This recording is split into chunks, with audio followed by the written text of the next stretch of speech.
Hey guys, welcome everyone, Cass here. Over the last couple of tutorials, we've had a look at our low lunge pose and our high lunge pose or crescent lunge.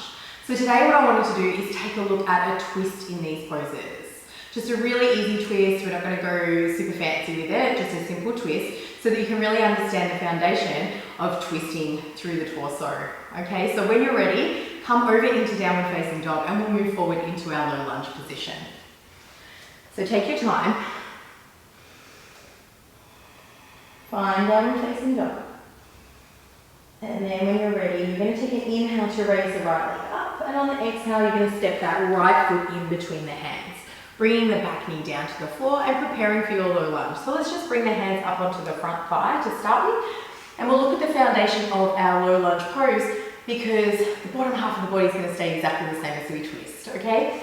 So front foot pressing equally down into the floor, making sure that our feet are on train tracks or hip distance apart, making sure that the front knee, ankle and shin is stacked, pulling the front heel back towards the back of the mat and wrapping the outer hips in and back, okay? Remember, you can have your back toes tucked if you need to, take a little bit of pressure off the knee, otherwise taking the back foot into a flat foot. Okay, from here, I'm going to bring my hands towards my heart. I'm going to engage through my pelvic floor and draw my navel in and up to protect my lower back as I twist, okay? Knit my lower ribs in towards each other. Take an inhale here, we're going to lean forward, keeping a length to the side body. I'm going to take an exhale and twist towards my right, bringing my left elbow onto my right thigh.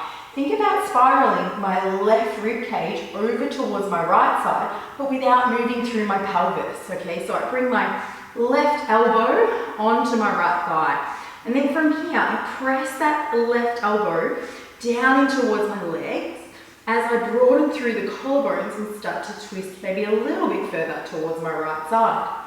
Pressing those palms in towards each other, keep broadening through the collarbones.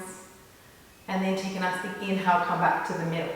So I'm going to show you guys on the other side so you get another view of this pose. So finding low lunge on the left side and then coming up. Finding that foundation, bringing the hands towards the heart. Okay, draw the pelvic floor in and up, the navel in and up, and knit the lower ribs in towards each other. I take an inhale here as I lean forward, keeping the length, and then as I exhale, I bring my right elbow onto my left thigh this time.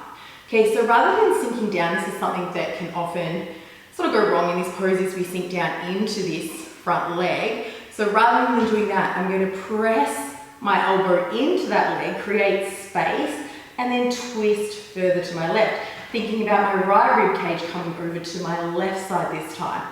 Now I press the palms in towards each other as I broaden through the collarbones.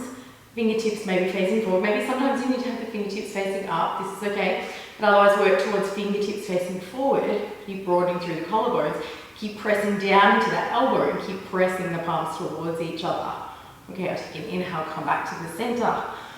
So a couple of things that can go wrong, like I said, we can sink down into that front leg with the arm. So really remember that push and lift. Another thing, the front knee can sometimes splay in to get that twist. Okay, so remember, as you're twisting from the belly button up. The pelvis is staying neutral, so neutralizing through your pelvis. Okay, and you're keeping that leg tracking forward over, or that knee tracking forward over that second toe.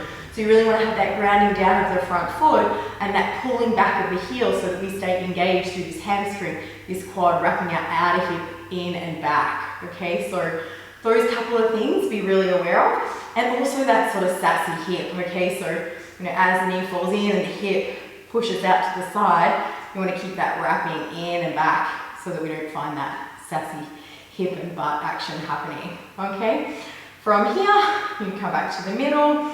We'll take an inhale, we'll exhale to place the hands down, tuck the back toes under, and step back, downward facing dog.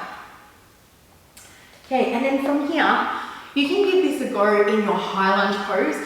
So the principles are exactly the same. So go back and watch your high lunge tutorial that we did last week, I think. Okay, watch that tutorial, find the foundation of your high lunge. The lower half of the body stays exactly the same. So remember the activation of the front leg, the back leg, the pelvis staying neutralized.